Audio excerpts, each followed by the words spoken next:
दोस्तों, state bank of India ने SBI junior associate का मेंस का रिजल्ट आउट कर दिया, स्कोर कार्ड आ गया। अब एक सवाल आ रहा है कि सर जो फर्स्ट वेट लिस्ट है वो कब तक आएगी। अगर मैं लास्ट ईयर वाले एग्जाम्स की बात करूं वो तो अक्टूबर में आई थी और जो रिजल्ट था वो जून में था, ठीक है।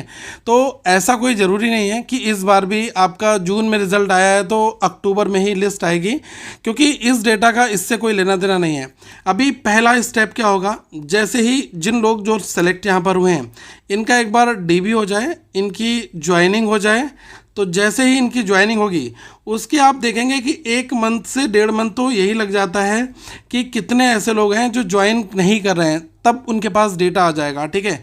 कई बार क्या होता है किसी को ऐसी मेडिकल कंडीशंस हो गई कि वो ज्वाइन नहीं कर पा रहा है, तो उस सिचुएशन में उसको अलाउ कर दिया जाता है। क्योंकि अगर सपोज करो कि कोई ज्वाइन करने जा रहा था, उसका उस दौरान एक्सीडेंट हो गया या फिर उसको कोई ऐसी प्रॉब्लम क्रिएट हो गई, मेडिकली वो फिट नहीं है, तो कई बार जो है चीज़ें डिले हो जाती है। तो मुझे लग रहा है कि 1 से 1.5 महीने में स्टेट बैंक ऑफ इंडिया के पास में ये डेटा आ जाएगा जो ज्वाइनिंग डेट के बाद में कि कितने ऐसे लोग हैं जिन्होंने ज्वाइन नहीं किया। फिर ये इस डेटा को फर्दर जो अपना इनका रिक्रूटमेंट पैनल है उसको ये लोग कॉल आउट करेंगे और आगे के फर्दर स्टेप्स में ऐसे लोग जो बहुत स्लाइट डिफरेंस से रह गए, जिनका सिलेक्शन नहीं हो पाया, उनको फर्दर कॉल किया जाएगा। तो चाहे इस प्रोसेस के लिए सितंबर लग जाए, अक्टूबर लग जाए, नवंबर लग जाए, इसमें ये जो आपकी वेट लिस्ट है वो आपकी आउट तभी की जाएगी, ठीक है। अब दूसरा सवाल ये है कि वेट लिस्ट में किन लोगों को मौका मिलेगा, किन लोगों को मौका नहीं मिलेगा। तो ये कहना बहुत जल्दबाजी होगी। मैं कहूँगा कि कोई ऐसा कैंडिडेट जो कि एक्चुअल कट ऑफ से अगर 0.50 है, कोई दूसरा है 1.50 है, तो आप खुद समझ लो कि इसको मौका मिलेगा।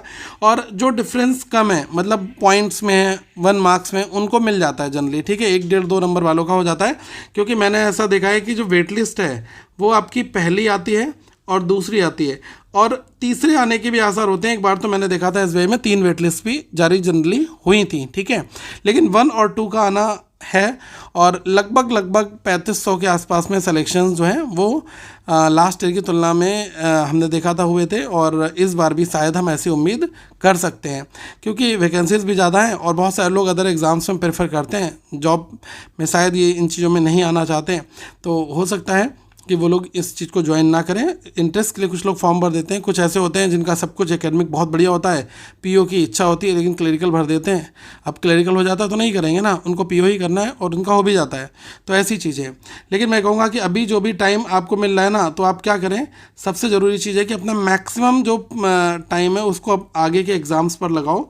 और करंट अफेयर्स फंड आपकी हर एक मुकाम पर मदद करेगा। और जो भी हमारे कोर्सेज हैं जनरल अवेयरनेस के, बैंकिंग अवेयरनेस के, वो आपको मिल जाएंगे। प्लस साथ में टेस्ट सीरीज़ आपको फ्री मिल रही है हर एक कोर्स के साथ में, चाहे आप करंट अफेयर्स लो, बैंकिंग अवेयरनेस लो, तो इनमें टेस्ट सीरीज़ मैंने ऐड करवा दी है, ठीक है। तो आपकी प्रैक्टिस होती रहेगी, काफ़ी अच्छे क्वेश्चंस हैं और हर एक एग्ज़ाम कवर है, एसएससी, रेलवे, बैंक, सभी कुछ का, और 1 ईयर का मिल रहा है। तो मुझे लग रहा है कि ये आपको टेस्ट पास जो है इस करंट अफेयर्स के ऐप में ही मिल रहा है। तो आप जाएँ फटाफट और एप्लीकेशन में जाकर इन चीज़ों का लाभ उठाएं। Thank you so much. Have a good day to all of you once again guys.